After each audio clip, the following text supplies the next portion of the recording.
Hello and welcome to the NXT review for WrestlingHeadlines.com, and my name is Matt Maher, aka Imp. You can follow me on Twitter at the damn Implicat. I finally remembered to put my Twitch on the thing, so you finally got that to say. Oh, it's taken me bloody long enough. Anyway, NXT TakeOver Vengeance was a fantastic return to form. How was the follow-up show? Grand. It's the best way for me to put it. It was grand. It was alright. It was a kind of keeping momentum for guys who lost, or kind of maintaining it for certain acts as well, whilst introducing us to a little bit of what's to come later. But it was like, and most importantly, we saw the arrival and super kicking of Adam Cole, and for this show, for the thumbnail of it, I had to create a little Adam Cole, for the like a PNG Adam Cole to go over the NXT review kind of name. So is it? As soon as he comes into it, I'm going to do in the high-pitched voice for it's little Adam Cole. And there he goes there. We'll see, does that mess up my voice? As I found out via Twitch streams, doing different tones, different voices messes up your throat. I've got a cup of tea to help with it. Actually, let's put that down. Let's do that first. Let's get that out of the way before my tea gets cold. Let's cover the Kyle O'Reilly and Adam Cole stuff. And yes, that is my reason to cover it first. But yeah, I was way too proud of the title for this stream today, calling it 3 Men and a Baby, where you got Finn Balor, Kyle O'Reilly and Roderick Strong all caught within the dynamic of what Adam Cole did at TakeOver Vengeance and then continued to do here. Roderick Strong caught in the middle. Finn Balor wanted to get at Adam Cole for super kicking him in the first place. Kyle O'Reilly wanting to get at Adam Cole for super kicking him as well, and as well as Finn Balor, destroying the whole Undisputed Era thing, just wanting answers. Adam Cole giving him an answer in the form of a suplex at the steel steps.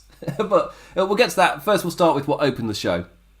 Kyle O'Reilly came out and he gave us a nice little promo, just getting over. That's pretty much what I was explaining there. He wants answers from Adam Cole more than he wants to like immediately beat up Adam Cole, because they're meant to be better than this. They're meant to be something more. So he's got some questions for Adam Cole.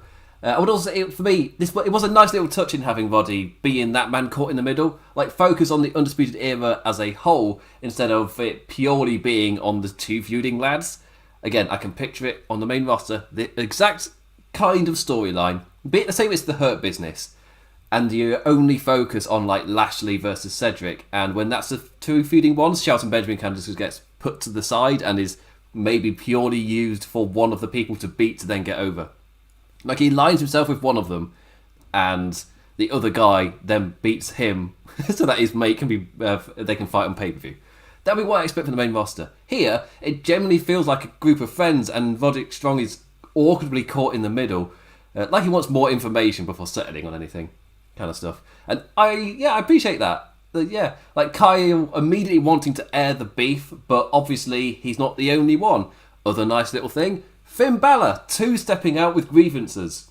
Oh yes, it all just makes so much sense, and it all clicks together. Each person they want to react to the event. You don't just go with the one storyline; you go with everybody affected. Yeah, love it. Great, perfect next note from following on from TakeOver Vengeance Day. Not forgetting the already at play factors because of a new story.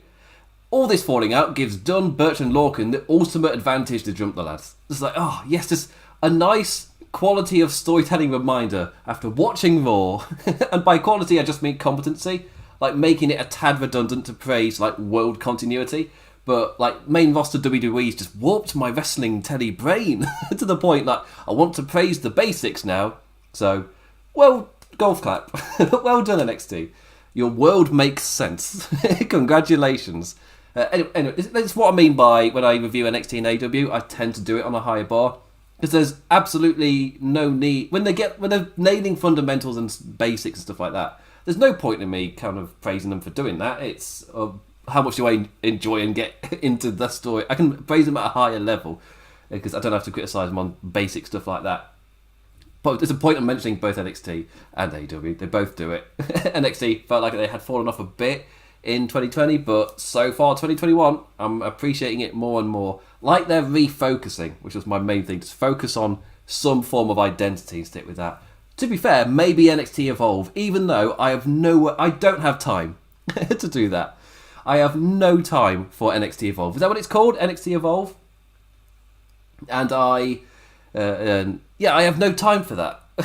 But maybe that's the answer in terms of identity. Maybe that is the answer for NXT, where this show gets to like I can't think of the phrase, gets to refocus as a more of a telly show, I guess. Because again, that was my critique. Either be a because it was caught in the middle of developmental or like telly show trying to compete with AEW, and maybe refocusing and you get more and more, I guess, proven indie talent like MSK in a way.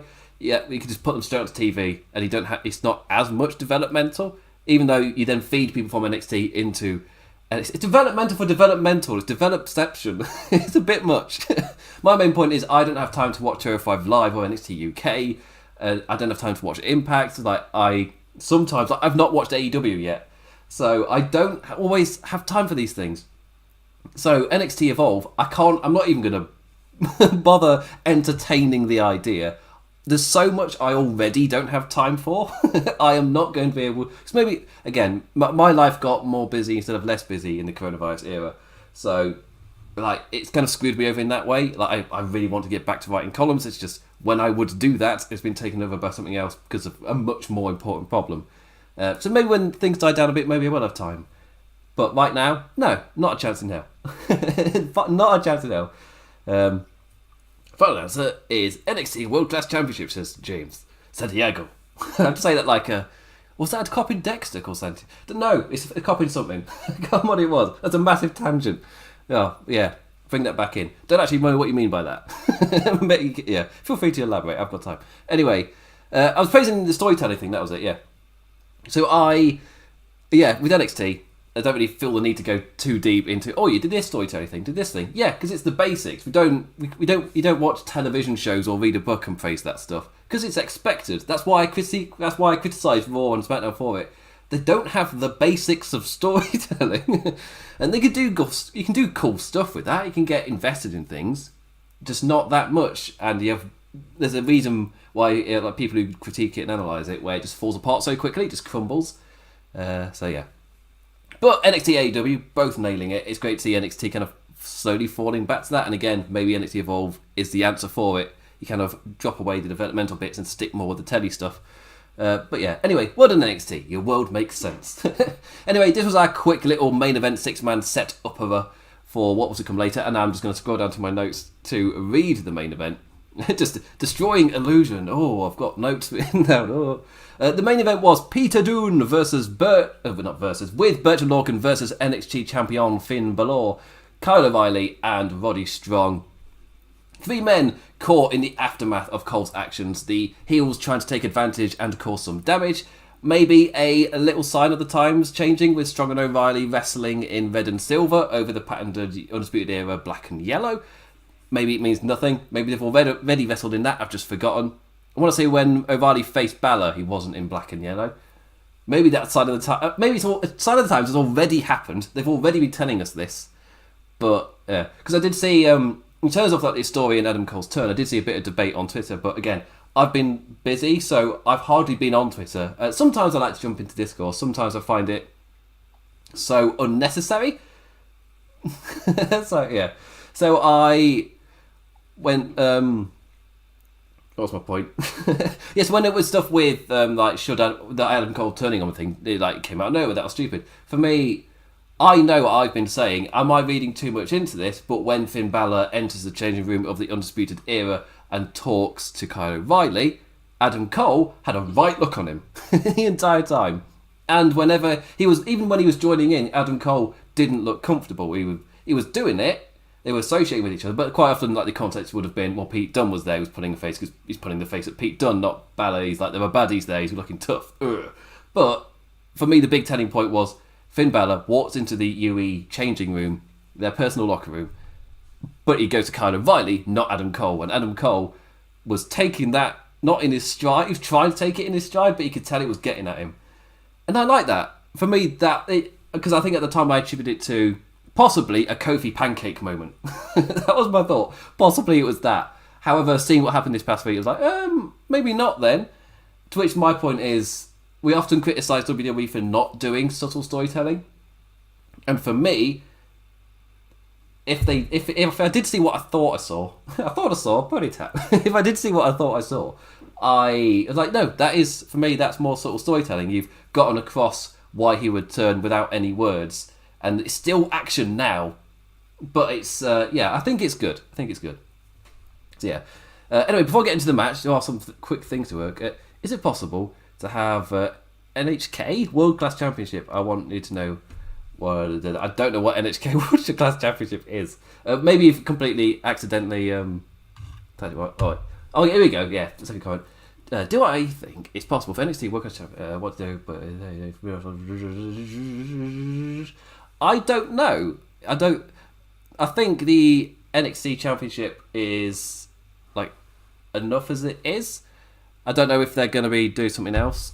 But to be fair, what is NXT Evolve going to do? That's a main question. Because I don't know if that news is well known. I want to say it is. I felt like I came onto it late, but I didn't see it massively publicised anywhere, so maybe it was. Again, busy, out of it. I don't know what's become the main news. Normally I use Twitter to see that, but I didn't really see it. Again, as I was saying, I'd only marginally seen the discourse about should Adam Cole have won. I don't know if that's big or not, or if that's just a couple of people. But yeah, with NXT, what's the dynamic going to be there? And are they going to have different layers of champions and things as well? What are they going to do there? Yeah. The answer is anything's possible in wrestling. Anything is possible. Yeah, absolutely anything. Anything can happen. Don't go into the Lego Movie song. As soon as I'm one of those people. If you say a line from a lyric, I'm going to sing it in my head, and then it's in danger of coming out. And on YouTube, you get bloody copyrighted for anything, anything. It's dangerous me putting references in the script. That's way to put it. Anyway, so a match that had the main event had 5 minutes of build before a break that then quickly had them breaking down upon returning. These kinds of multi-man matches are always great hot ways to end a show on. Personally, I love them. It's good to see whenever AEW does one. It's always white hot and I love it. And then the week AEW doesn't do one, NXT does. So it's like, oh, yes, I'm covered. It's great. But yeah, these chaos and shenanigans setting up the next play. I'm all for it. The ref was taken out in the end, allowing Adam Cole to show up, shove Balor off the apron, onto the ref again, poor lad, and suplex O'Reilly onto the steel steps. Oof! Message sent, and O'Reilly would continue to sell that like death itself become him after the show. After another nice little touch with Strong being on the ball to stop Birch and Lorcan after that attack, and Birch and Lorcan were trying to capitalise an attack with the NXT title, but Roddy Strong was there to stop them. Balor saved with the NXT title. However, he then picked up the title after stopping them from attacking with it. And Balor saw that and accidentally Pele kicked the UE man, not knowing he was an ally. The confusion letting Dunn in to nail the bitter end and pin the champion he was unable to best on Sunday. Great, big thumbs up. Big thumbs up. The final note belonging to Adam Cole once more though. A super kick to the NXT champion to pose holding the gold up high as the referees and medical staff attend to Kyle. And he holds it up and it is little Adam Cole holding his little title. He's so happy. Oh, little Adam Cole, the NXT Championship. Yeah, the image that I've chosen, that I've put together for this. Super kicking Balor, the confusion with the Pele kick, and him suplexing Kyle O'Reilly into the steel steps. And yeah, there was, when I got online in the morning before I'd seen the show, there was a lot of discourse of, was it right or wrong for NXT to have Kyle sell his injury to such a level? I didn't realise until watching the show afterwards that what they meant was there had been word going around that Kyle O'Reilly had pretended to have a seizure and things, and then they carted him out. When in reality, that was one bloke who was there in attendance who said something, and nobody else in attendance was saying anything like that. It was just one bloke, maybe misinterpreted the selling, maybe stirring up S-word. So that got dropped pretty quickly. So by the time I got onto the internet, I'd seen that had surfaced, been shut down. And it was just they were seriously selling the angle with the stretcher and everything. It was taken out. But yeah, for me, that's what, when NXT does that means a lot. Because one of the big moments of NXT, Kevin Owens power bombing Sami Zayn onto the ring apron, and Sami Zayn's gone for weeks. And in terms of building up a big rivalry, the expectancy of the return match, yeah, that is them actually taking time off. And when I was praising NXT kind of focusing on Undisputed Era Fallout as a whole rather than just Cole and O'Reilly, and then Roddy Strong aligns with one of them, does a bit of stuff. For me, having all of them, and then if you take out Kyle O'Reilly, long term, you're doing Cole O'Reilly, because that was another one of my critiques, was it kind of felt with the, when I say NXT weren't doing long term, it felt like they were doing the 3 pay-per-view run that the main roster does, where yes, they're technically feuding over like oftentimes 3 months, look at the Hurt Business, but you're not booking that story long term. You're writing it week to week. Yes, it ends up lasting a while, but you don't know where it's going to end. You are writing it as you go along. And personally, I don't mind like filling in the week to week sometimes, but if you've got a broad picture of what you want to do, you know where you want it to end. That helps a hell of a lot more. The main roster oftentimes feels like the end of an SNL sketch where you go, oh, that's the end then, which is a bit of the same. Yeah. So yeah, I want. I can't remember what I want now. I want to move on to the rest of the show. Yeah, I've got a hell of a lot of reviews coming up. It's Elimination Chamber this weekend, and I'm still recovering from NXT TakeOver from the weekend. So that was good. But yes, it's a little Adam Cole with his little super kicks to everybody, taking them down. Generally enjoyed it, and yeah, that's the point I was making. Yeah, so I want my like NXT stories to be kind of dragged out a bit like this, and if you take out Kyle O'Reilly, you paint it as serious. You don't bring him back next week or even the week after that. You can build him to Roderick Strong, because I feel like the end game should be Cole versus Balor. So that's the long term one. But he can maybe build that a little bit, but he's got to then at first focus on Roderick Strong. So you're doing that, but you all know whilst he's feuding with Strong, he's building to Kyle O'Reilly. You're just getting the Adam Cole character over first. Then when Kyle O'Reilly comes back, it's a hot attack. It's like, oh, yes. Oh, love it. Also, Pat McAfee's promo from his plane. The absolute perfect lad to chat at our faces after Cole's actions at TakeOver. Like, Pat was right, damn it. So yeah, I loved it. It was great. There's just so many things correct this, and it got me kind of excited and looking forward to it. Because, again, something AEW is trying to reteach the wrestling audience in a way, because it's just not been done for so long, is you can still be telling a story without it being front and centre, because you're showing the journey of the character still. Like, the Hangman Page Kenny Omega story is still happening. They don't have to be interacting for the fallout of what happened between them to be evident. Like the confidence of the cowboy Adam Page and that kind of declining thing. He doesn't trust any groups or anything. Like, this is all fallout from the Kenny Omega stuff. You're seeing a character in decline, and eventually he'll hit. Oh, I feel like he's got to hit rock bottom first. They're doing such a good job of getting you behind him. That sucks, but then you're building back up. And personally, again, NXT in comparison to AEW, we just felt like the main roster thing. That said, what I saw this week got me a little bit more like confident in that they were willing to tell a story over a longer period of time. Because if they sell the Kyle O'Reilly story injury this much, and they seem to want to focus a bit on Roderick Strong instead of just blowing past him, yeah. Wait, clap, clap, clap, clap, clap. So yeah. Anyway, so yeah, that's my kind of thoughts on the Adam Cole stuff. I'm personally perfectly fine with it. Showed him not comfortable with the Finn Balor stuff enough for it to be alright, and I'm looking forward to where it's going, and I felt confident that they'll tell it slowly, maybe to WrestleMania, that NXT WrestleMania time, because that'll be their big match.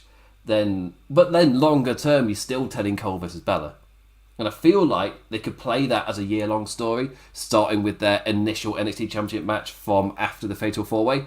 They could treat it like that, because Finn Balor's been facing like Undisputed Era people. Like, Pete Dunne was the first guy who wasn't a former Undisputed Era guy to challenge the champion. But like him getting high up the card is directly related to Undisputed Era, because he was with Pat McAfee, whose entire beef was with Adam Cole. So it all links up. I'm personally a fan of that. Yeah. Then you can use whatever this is to move on to the next generation, or crown NXT as definite a TV show and less developmental. Maybe we'll see the switch happening a little bit. We'll wait and see. Anyway, before get into covering the show, I'm going to drink some tea and read a comment as I do so I can read it out.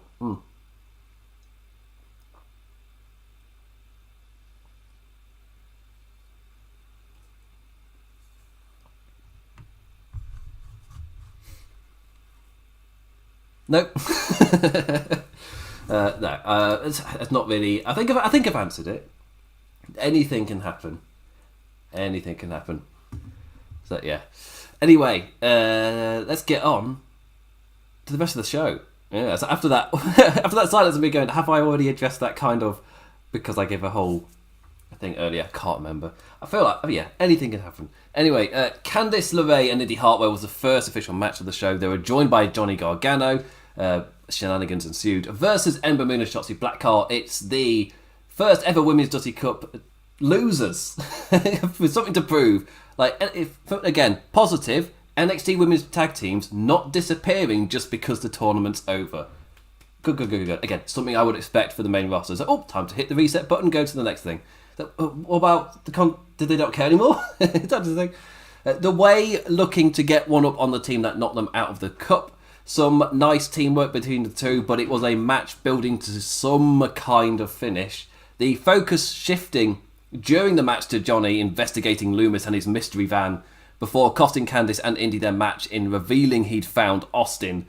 A decent match was building, but between the mid-action ad break and shifting focus to like Gargano and Loomis stuff, I didn't really get into the match. It's the best way to put it. The main point was Loomis had stolen Theory, and now they pretty much let him loose. Showed the video of the van arriving. Johnny Gargano goes to the van, gets Loomis out. Cool. Message sent by Loomis, I guess. Yeah. What? Yeah. Why not?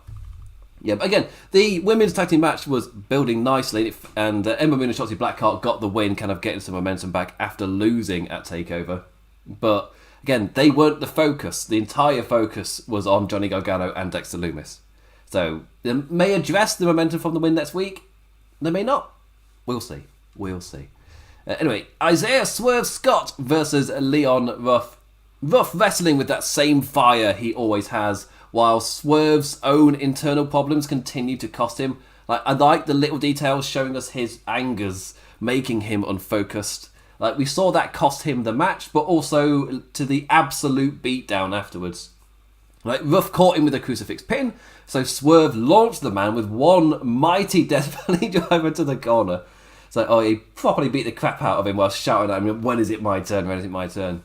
So, yeah, for me that's been like a continuing thing, where Swerve, even if he's won, he's nearly lost the match, or he generally has lost the match, like against Bronson Reed, where his own problems, kind of trying to control his anger and keep himself focused, that's what's costing him matches, and it's a repeat thing. So, yeah, I like that. I like it. I'm just waiting for that moment to happen where he can start to hone his anger like a true superhero, like Venom. I guess I don't comic book, so I don't know. But I said a Spider-Man thing. Anyway, next up, Caden Carter and Katie Catanzaro versus Aaliyah and Jessie Camilla. Yeah, that rhymes. Awesome. Yeah, it's another match, kind of building to a different story that wasn't happening during the match, but one of the teams got a win. So Carter and Catanzaro getting, again, another Women's Dusty Cup team that didn't win, getting one here, getting some momentum back, ahead of setting up their next rivalry. So Kingdom and Casey showing off the flippy flips until Bo and his dark stage lighting stole their attention. The two were able to be focused, though, with a neck breaker splash combo for the win. A nice win before Xia Li arrived to mark Casey's hand with black and deliver the message that next week she's going to get hurt.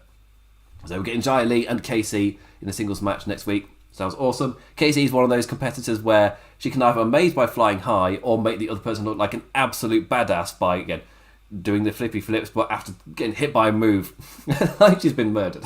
So, yeah.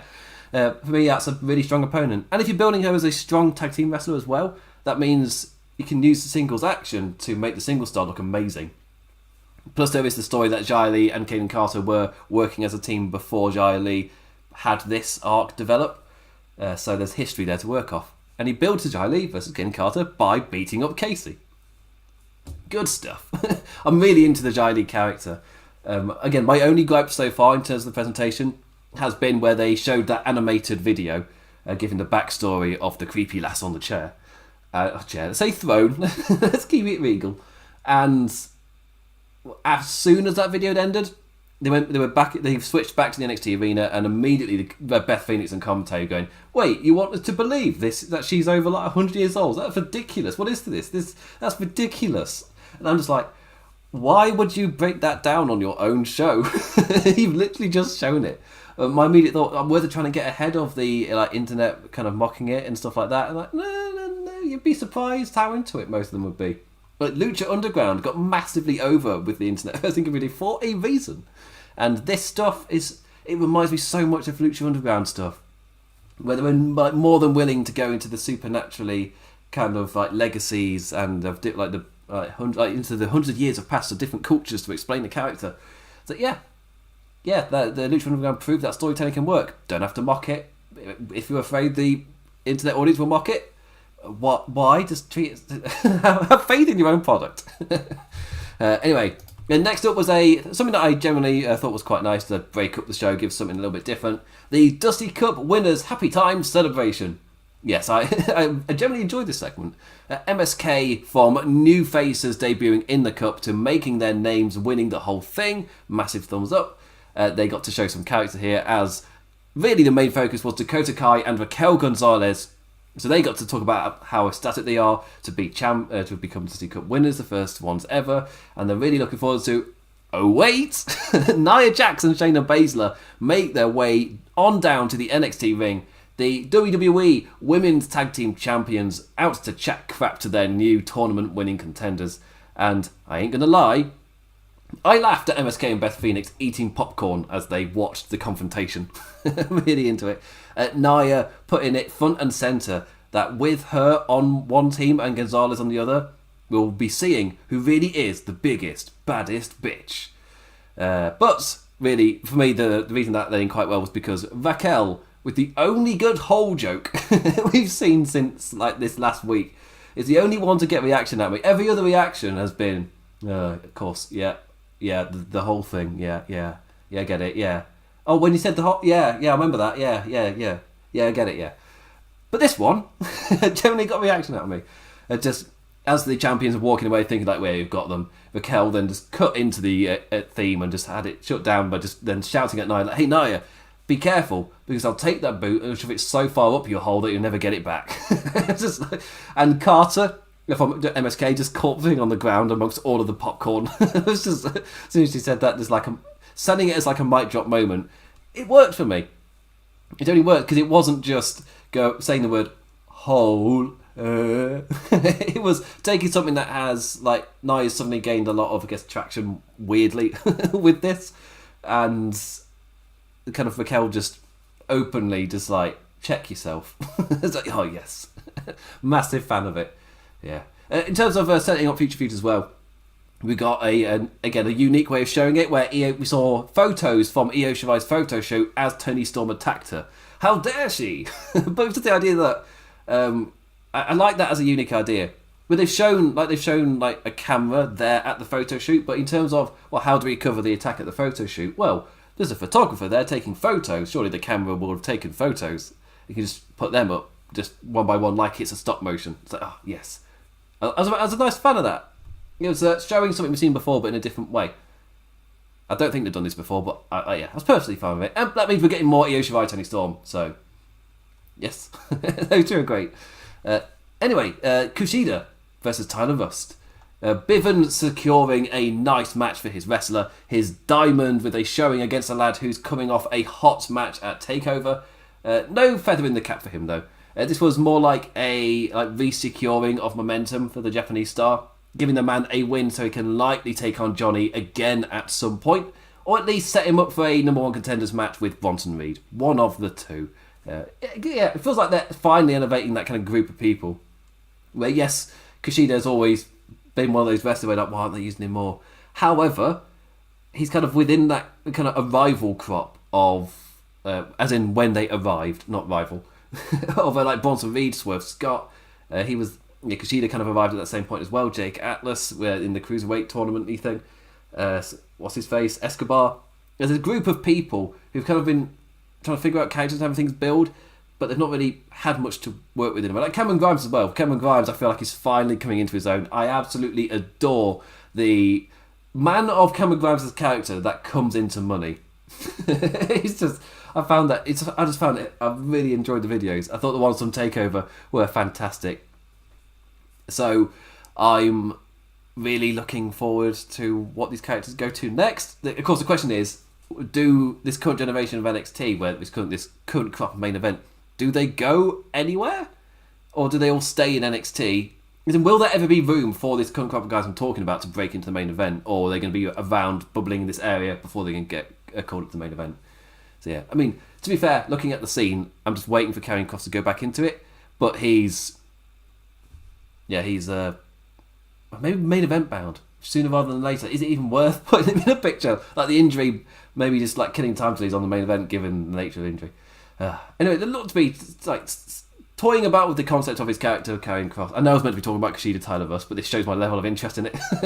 But yeah, Karrion Kross for me is one of those characters where it's quite interesting to see them toy about and check out what the kind of feeling about him as maybe is a bit more of a baby face for how that would work, or can he jump from bad guy to good guy and be perfectly fine in those different views? How does he work? Is he like a tweener character who would jump to anybody? I think I'd be fine with that. To be fair, the only thing of his character so far that I wasn't a massive fan on was the supernatural stuff, because I kind of feel like whenever there's a slightly spook character, they don't have to be supernatural for me. For me, the Bray Wyatt character was fantastic until on the main roster he went all supernaturally and it went overboard against The Undertaker. No, just a creepy dude. I'm fine with it being like that. Karrion Kross as like a legit killer, and the Scarlet Bordeaux putting the strings as the real puppet master. Don't need to be supernatural for that to work. I like the kind of implications of stuff. Like I'm fine with the tarot cards, but actual fire coming out of a book against Keith Lee. Yeah, for me that was like NXT's all about. I'm perfectly fine actually being a ground to test stuff. Because I still see it as developmental, even though it's a 2-hour show on TV that I'm now reviewing every week. I still, in a way, see it as developmental, and I'm perfectly fine for things to be tried out. That's why I find it really weird at an NXT audience chanting "You can't wrestle" at, I think, I've forgotten their names. But they were, I think it might have been Marina Shafir. Or it was the other one. And for me, it was just like, but it's NXT, it's developmental. That's the... Like, why are you at a developmental show? Besides, they've not got everything figured out. Yeah, it's a developmental show. I don't get the problem. Anyway, it's on TV, national TV now, so not the same level. That's what NXT evolves for. Yeah, boy, what's that? Anyway, after a little spell from Rust, Kushida fought back in, kicked him right in the arm to follow with the hoverboard lock win. The note from this being Bivens like calling the ref to stop the match when the lock was in to protect his client. Is that a smart managerial play to protect Rust against himself? Or is this a little thing of Bivens kind of giving up on matches too early and Rust will over time get more and more irritated with him? Don't know. It'll be one of them. Yeah. Also, after this, we got Eli Drake kind of in NXT. The interview went up to his house and he has the door. He's now called LA Knight, and is there... Interesting name. I don't know if I'm behind LA Knight, really. Again, and quite often with the NXT name generator, at first I'm like, that's a bit of a weird name, but over the course of time I just get used to it and just call them that. I don't... I don't call Jonah Rock anymore. He's Bronson Reed. Like, yeah, I've got used to it. Over the course of time, I'm fine with it. It's alright. Well, speaking of new people, the final person to talk about before I sign off, because I guess final messages in the chat, because I'm going to be covering this and then end of the show, going to sleep, for gaining my energy for Elimination Chamber. But we got Zoe Stark's debut.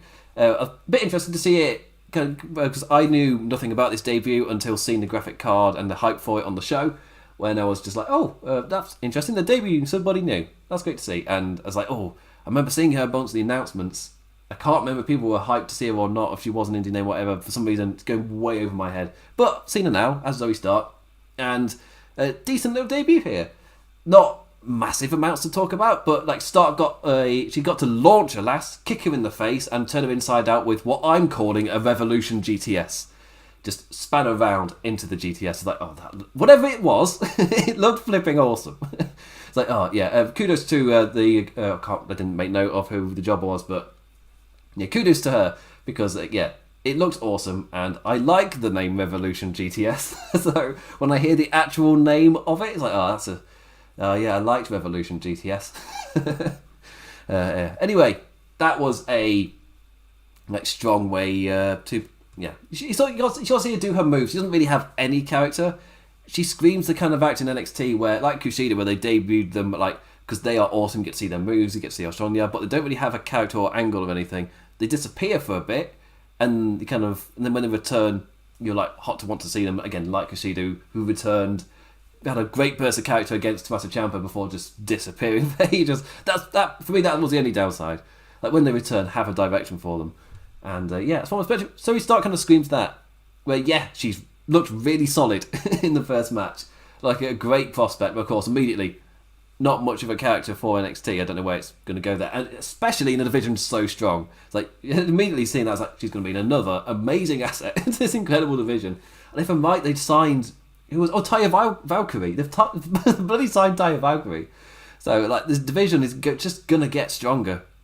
Yeah, like, amongst everything that happened at TakeOver Vengeance, like the Taya news, it's kind of gone into the background a bit, and the way they've debuted LA Knight as well has been kind of slow. You've seen him appear on the pre-show of NXT TakeOver, then you've seen him again with another promo here. It's all about his character stuff, because for me that is his strongest point, is his on-mic stuff, and I like that's it's weird. I've enjoyed him whilst every time I watch him I'm going, that's a rock bit, that's a Stone Cold bit, that's a rock bit, that's a Stone Cold bit. It's just like you can see where his influences come from, like lots of attitude here put in there.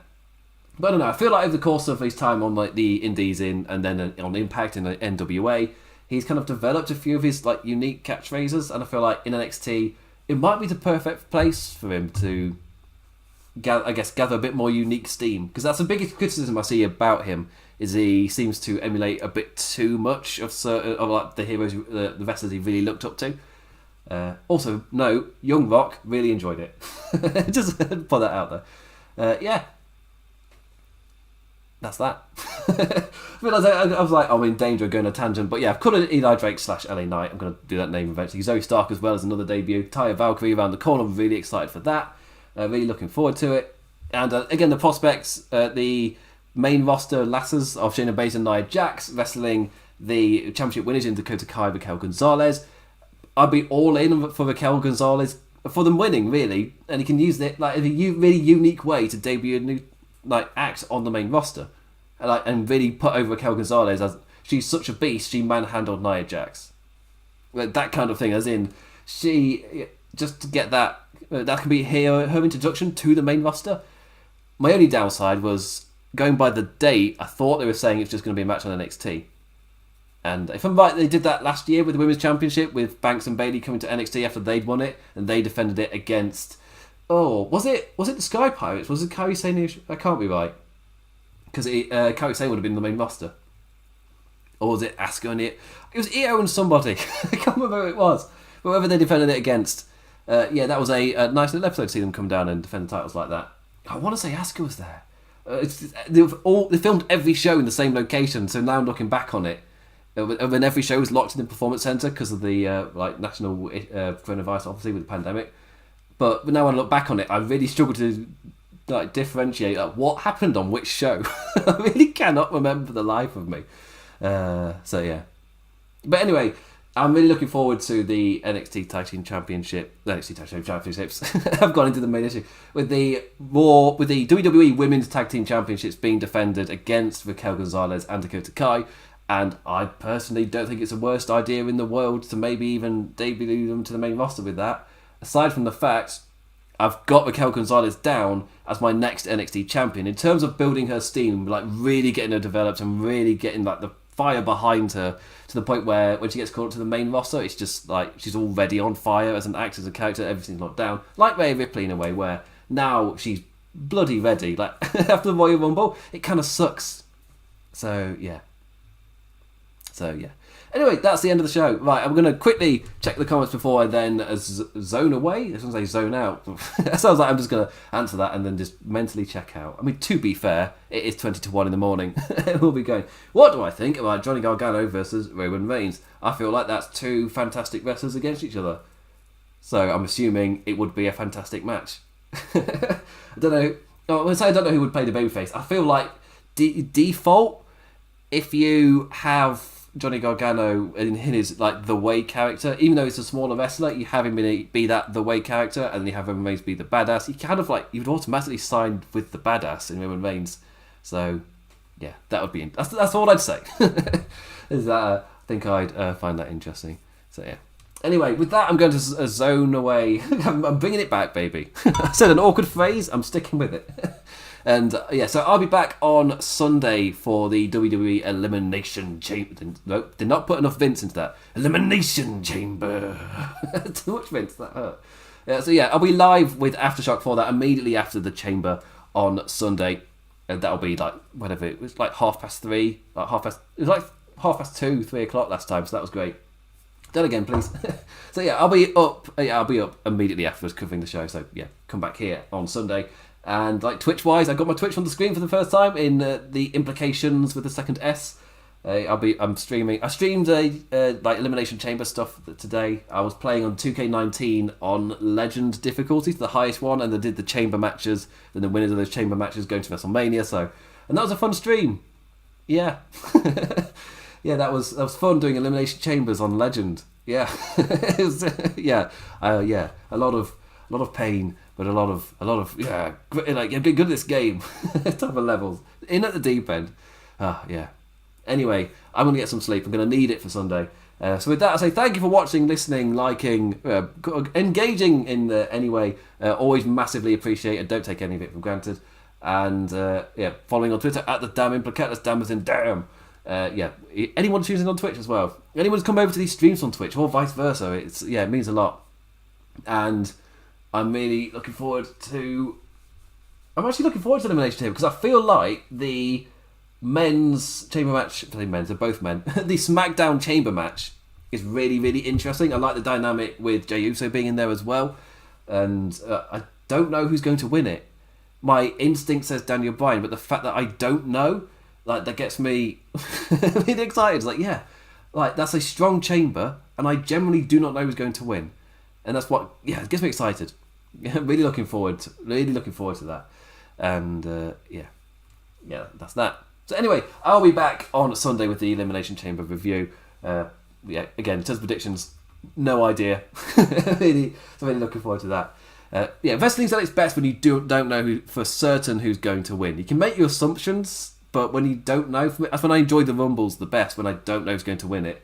I don't see any booking odds or anything weird news coming out or anything like that. Like, just going in, didn't know. Like 2018, when Shinsuke Nakamura won.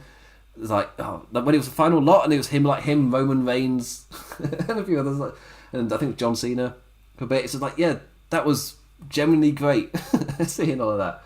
So yeah. Anyway, I'm going to go to bed now. I need to do it. So I'll be back on Sunday. Thank you for the engaging or whatever, 5 stars or whatever podcasty thing you're listening to or whatever. Because the podcast version will be put up. I try and get it done within the hour. It takes time to do it, obviously, but I try my best. So that, I say thank you for listening, watching and liking. What do you make of NXT? What do you make of little Adam Cole? With that, I bid you adieu. Adios.